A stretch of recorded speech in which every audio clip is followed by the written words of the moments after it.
it's early in the season, but there are a few teams that have not met their mark in the hockey season so far, and we will go over those teams. But first, there are some teams that have been playing much better than anybody expected them to play. Let's start with the Detroit Red Wings. They have been on fire. They've somehow beaten a lot of great teams at the start of the year, right? And they haven't been slowing down, right? They've been playing some really good hockey, getting contributions from almost every single line. Actually, they're the only team in the NHL right now where every single player and goalie has registered a point. Yeah. Which is goalie. Pretty, yeah. Really? And goalie, yeah, absolutely. Wow. Which is pretty interesting. Talent? Yeah. Really? I just read a little thing that said that. Yeah, crazy. It's pretty crazy, especially because I think a lot of people forget how well they were playing at the latter end of the season last year. In fact, a lot of people, ourselves included, were actually thinking that they would be the one that would make the playoffs. Yeah. I think Ottawa Senators ended up beating them out. I think that's the spot they were in. I think but, so. Yeah, it's really cool to see how, even though it's been a summer, Detroit Red Wings are on fire, and we'll see if it lasts and how well they perform. I think they're tied for the top spot in the East right now with Montreal Canadiens. Yeah, I think so. they're right up there anyways, first and second, right? Yeah. So they're playing some really good hockey. I mean, they were on the cusp of the playoffs for the last couple of years, but nobody thought they were going to be firing out of the gate like they have been, especially with the goaltending duo of John Gibson, which they got from Anaheim, and Cam Talbot, which have both been known to have their struggles, especially John Gibson, I guess, played in Anaheim for so many years, and a bad Anaheim team for most of it. And then now he comes to Detroit, and he seems to have found it a bit. He started off slow, but man, he's picked it up. Same with Cam Talbot. And yeah, Cam Talbot even got a point apparently. So it's interesting to see when a goalie can just go to a different team that maybe is a little better, orchestrated. They can better support him than other teams, and you can really start to see him cook, really start to see him do their jobs really well. Do you think that's one of the main things that has happened in Detroit, the difference between this year and the past couple of years, that makes them in the position they're in? With the goaltending? Yeah. Guys? Yeah, I think so. Probably the key thing. I think having good goaltending in any league is essential, right? And once you can have two goaltenders that you can rely on, that just makes it a lot easier on the guys in front of you, right? Yeah. Good defense as well. Plays a big part in it, and Yeah. we've seen some good defense. They score a lot of goals, though. A lot of goals, which is really good to see from previous years where they've struggled to put the puck past the goaltender, but this year it seems to be not as big of an issue. Another one in the Eastern Conference. Yes. The Pittsburgh Penguins. They have been killing it. They're a surprise. What is even going on? Crosby is in the 10th spot for points this year. Yeah. And you think that the guy would just give up or lose motivation or I don't even know what's happening there, Yeah, he'll never give up. He's never surrender. You think he's going to be in Pittsburgh for the rest of his career? For sure. Guaranteed. Yeah. I think so too. But you looked at that line, like the Malcolm, Crosby, Letang, they're all still playing, and they're playing at a really high level this year. And nobody thought they were kind of going to be kind of on the lower end, trying to slowly rebuild and get a younger group. But look at them now. Yeah. They're playing some good hockey. Who would have expected really, this? Really good hockey. Yeah. Being one of the best players in the league still at, I think, 37 years old. And it makes you think, obviously he's motivated, but I think a big part of it is that a lot of the team is older and up there, and this is kind of one of their last, good bursts that they can try and make a run for the playoffs and a run for the cup. And I think that's going to be driving this year. So who knows, man? If this is going to be if they do make the playoffs, right? I know it's a long way to go, but who knows what's going to happen if they'll be able to get that extra motivation? And we all know the skill level's there. Oh yeah, absolutely. They've done it time and time again. Yeah. And that same core is still there. You just need to, Yeah, the same core has been push there it out. for years, for like 20 years. Yeah. Right? Too long. It's a long time, but that same core has been there together playing the entire time. And maybe a little motivation for them being that they were called the old line and they needed to start replacing him. And they're proving everybody wrong so far this year. Like I said, it's earlier in the year, right? But they've been known to I don't know. Crosby's almost like turned back the clock. Wow, has he turned back the clock? He's been playing really good. He has been. But I mean, this year he's been all over the place, right? Like, here's the way I see it. Right, last year the Stanley Cup winning team was Florida Panthers, and look at what Marchand did in his old age, I guess. Right. Yeah. He's able to generate. He has the experience. It's just the benefit Marchand had is he had a younger team. He had he had the Florida Panthers. I mean, it's a great hockey team. Yeah. But Pittsburgh Penguins with Crosby, if all of them can crank it up this year, I mean, who knows? Look at what happened at the end of Brodeur's career. The New Jersey Devils ended up going deep in the playoffs, and it was vintage Brodeur. He was playing banger hockey. They didn't end up winning the cup, but man, did they make a run out of it. Oh, yeah. So I really do think all these guys, if they can play vintage themselves for this year and maybe next year and the following year, however long before retirement, who knows what we can expect. I mean, it can happen, Absolutely. Well, they got a different goalie in that's been playing really well as well. Arthur Sheeloff from the Vancouver Canucks, who, if you remember, when Thatcher Demko got hurt in the playoffs, he stepped in. He did phenomenal. Yeah. Played really good. Got him past the first round. And they faced a really tough Edmonton Oilers team that went to the Stanley Cup final. They pushed him to Game 7 as well. But Arthur Sheeloff had a bad year the following year. Got shipped off to Pittsburgh. And, he's been playing fantastic hockey since. It's amazing. So, Pittsburgh seems to be able to find those, you know what I mean? The goalies that maybe are performing maybe a little more hot-cold, and then they take them, and the other team thinks they're making a deal, or getting the better end of the deal, and then Pittsburgh ends up on top somehow. Yeah. They've been playing really good hockey. But talking about good deals, though, this is just insane. The Arizona team, where did they go? Utah. And how's Utah doing? Fantastic. They're at the top of the league. That's insane. And how is that? Like the same Arizona team mind you, they had struggles with the office, right? The owner. They couldn't play in a regular NHL arena. They were playing the university. But who'd have thunk that would matter so much? Oh, it's crazy, eh? Yeah. It's night and day. They moved to a city, Utah, and have different owners that actually have some care in this team, right? And they're actually making stuff happen, competence and making things happen on this team. And look what they are now. They're playing really, really good. Like, top of the league. And they're not slowing down. It's just like, they're a completely different group. Yeah. Although they have relatively the same crew as they had back in Arizona. But slight changes here and there. But they found a way to change things around in a hurry. Well, it really shows you what confidence and momentum can do on a team. Like these guys, they go from playing in front of, 4,000 people, 35. How big was the... I think it held like 5,500 people. 5,500 people.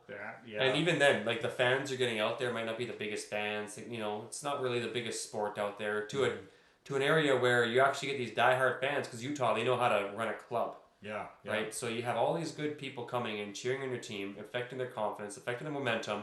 When they score, they actually get cheered, and when they lose, they still get cheered because it's just a good team, right? Yep. Good place to play. Now you have them matching Colorado Avalanche. Not to say that they're the same skill set, as long as the duration as the Colorado Avalanche. Yep. But currently, they're tied with them. Yeah.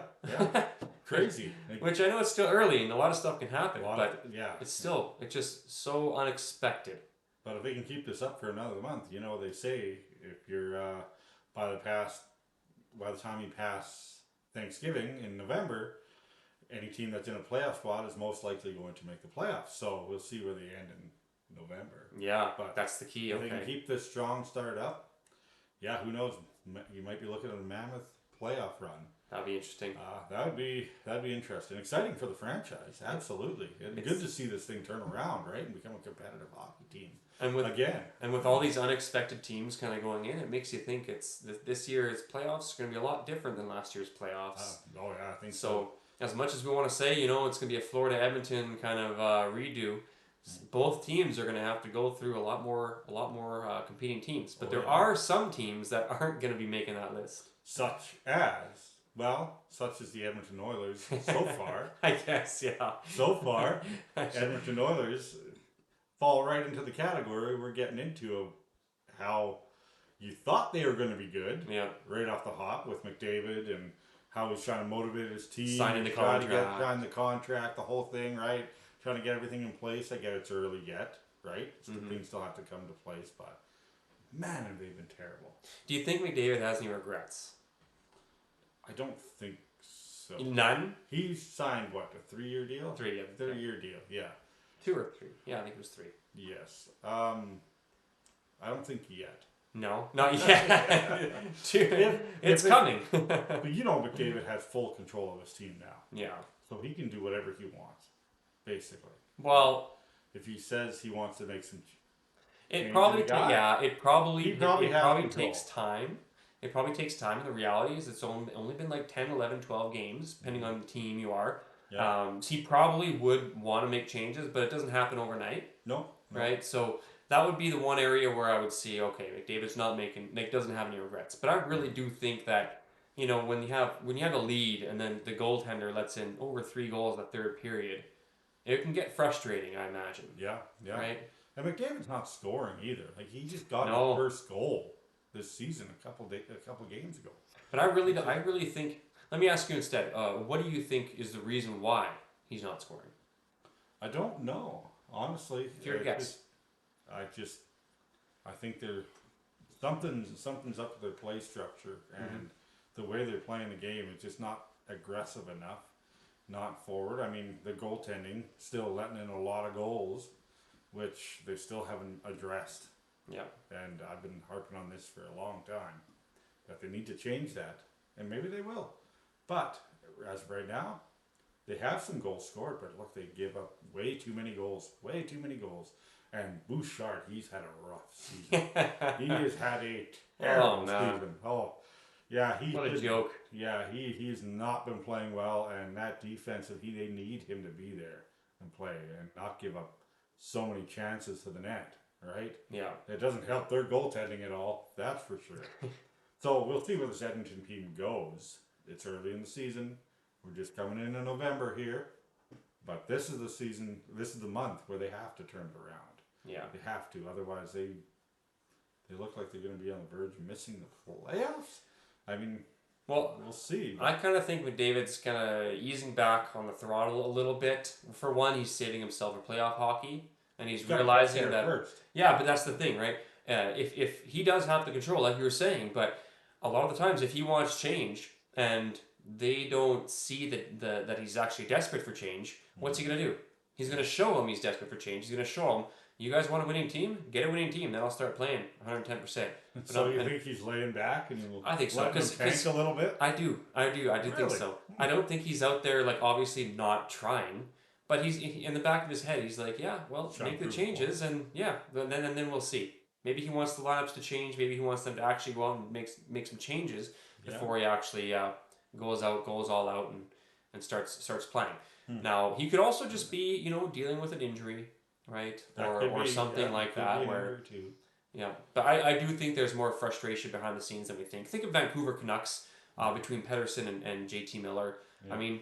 The team, it's not like Vancouver's playing any better since having resolved that, but that did downgrade the play of the Vancouver Canucks. Yes. And I think maybe a similar thing is happening, but it might not be with McDavid and other people, but it might be a McDavid and like management kind of thing, where when that gets resolved, that's when McDavid will start to pick it up and play again. I think one big piece I think they are missing, I don't know a lot of people if they think that he's a big part of this, but it's Zach Hyman.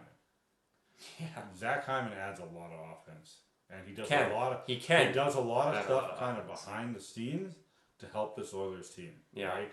And when he went missing in the playoffs and got hurt, they fell apart pretty good. Right. I mean, they made the final. Right. They still had that enough to get there, but I think he's a bigger piece than a lot of people think. Just Zach Hyman, he's gone. I don't know when he's even coming back yet, but. I think once they get back, it'll help them out a lot. For sure, yeah. But McDavid also has to play better. Yes. Much better. Yeah. But, yeah, we'll see. It's still a lot of time left. Yeah. A lot of hockey, they can turn it around just like they did a couple of years ago, right? They started off terribly, and they switched it around. But that's just like what we want to see the Leafs do, too. The Toronto Maple Leafs. Yeah. They're playing absolutely horribly. Matthews is not finding his place. And I think they're realizing getting rid of Marner is a bit of a tougher thing to make up for. Mm-hmm. They still haven't replaced him. Now, either Matthews is the same thing. Like, he's not going into the corner. He's not really digging for that puck. It makes you wonder what exactly is going on. Is he getting frustrated because his team is making too many changes? Or is he getting frustrated because the team's not finding a replacement for Marner? Because, I mean, other people are playing. Tavares is playing. Nylander's playing. Mm-hmm. But they weren't the ones that were on the same line as Marner, right? I mean, sometimes, right? Like power play unit and stuff like that. But Matthews and Marner were close. And it's going to take Matthews a bit to get accustomed to a new teammate. And maybe he's a little PO'd because they haven't gotten him a suitable replacement.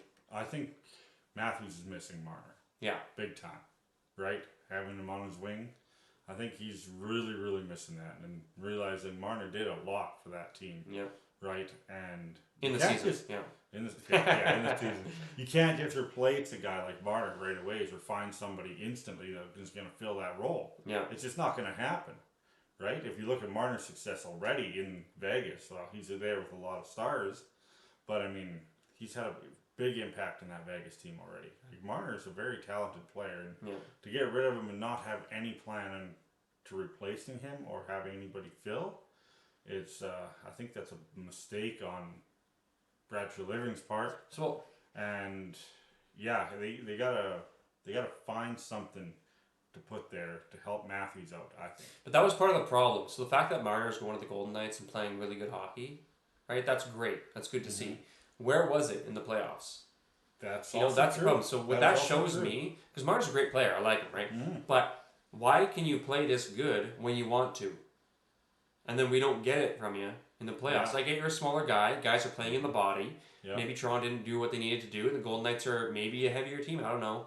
I actually heard Toronto Maple Leafs is the heaviest team in the league now, but I don't know if that's true. But it makes you wonder how exactly Marner's going to do in this next playoffs. Yeah. Because although he can continue generating and producing on Vegas Golden Knights when he first goes there, because he's trying to show himself, right? Mm-hmm. Prove himself. I mean. Yeah. What's going to happen in the playoffs? Who knows? But I think that Matthews is desperately, and the whole team is missing him. Now that being said, I don't think they're necessarily going to miss the playoffs because of this. I think they'll get it resolved. Mm-hmm. But as for that Thanksgiving weekend, I don't know if they'll be in a playoff spot by then. I don't know. They're a ways back already, right? Yeah. I think they're like couple points. 5? Yeah, a few points back. I mean, but there's a lot of teams that are tied right now. Yeah, but I mean, they just lost to Columbus the other night. Yeah. Which has been making middle of the pack surge, I guess. But I mean, that's a team you figure the Leafs could beat. Yeah. Right? So it lost to Detroit twice, so we just covered Detroit. Yeah. They're playing some really good hockey, but I mean, once again, the Leafs can be a really good team. Yeah. They just haven't found anything yet. So, yeah, it's crazy that they're in the spot that they're in right now, thinking they should be a lot better.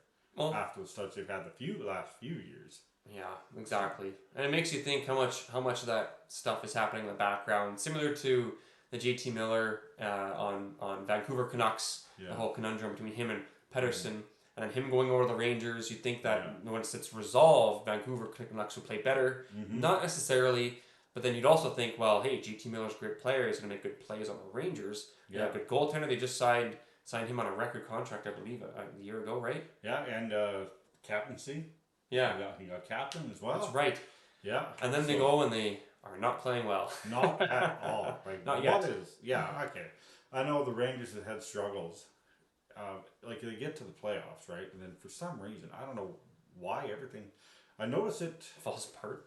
But it was just like they were playing so good, and then something happened in one of those playoff runs, and it just declined hard from then. Yeah. And it's just been declining. You think they'd be a good team again this year, right? They made some changes. They got JT Miller, named him captain. Nobody exactly knew how well that was going to go, whether it was JT Miller the problem or not. Yeah. But they made him captain anyways, and so far, it hasn't been going good. Yeah. They didn't even score a goal at home in the first 4 games. Didn't even score a goal in the first 4 games at home. Yeah. So, I mean, there are struggles with goal scoring right now. So, where and how they're going to fix that, I don't know. But they got to figure something out because they're they're not playing good hockey. Yeah. They're getting blown out in games. It's just, yeah. Shesterkin, I'm not sure where he is. I don't know if he's all the problem. I don't think he's a lot of the problem. Yeah. But this Rangers team in front of him has not been playing well. Yeah. Not at all. But well, yeah, and I mean, who knows what it'll be like in the future? We should almost revisit this in like a month or two and just see where everything stacks up. And I know when you're looking at these teams, all three of them that are doing poorly, it's only the first 10, 11, 12 games. When you look at their points, sometimes they're like 1 or 2 points out of playoff position, right? So it's just relative to what they usually do, they're doing very, very poorly. Yes. And what their expectations of were this season, they're doing very, very bad. So it'd be interesting to see how it shakes out maybe in like 25 games or something like that, right? To see. I think you get a little more of a clear picture as where everybody's going to be. Yeah, well, the month of November is where I think everything separates everybody, right? From who's a contender, pretender, all that kind of stuff, right? Yeah. So after the month of November, that's where everything will start to become a lot clearer on who's really going to be there, has a chance to make the playoffs, and who's just to take the wash for the season. Yeah. May as well start fresh. Well, yeah. Start fresh. Start working towards that draft lottery. Yeah. But we'll see. Lots of hockey to come. The month of November, a very big and very important month for all these teams that are doing poorly and doing good to try to keep their momentum going to make a playoff spot. But once again, this month is going to be a telltale sign of where each of these teams are going. Yeah. But that is all we have for tonight. Let us know if there's any other teams that you'd like us to talk about, or who's doing worse or better than what we had listed so far. But thanks again for watching, and we'll see you next time. Peace.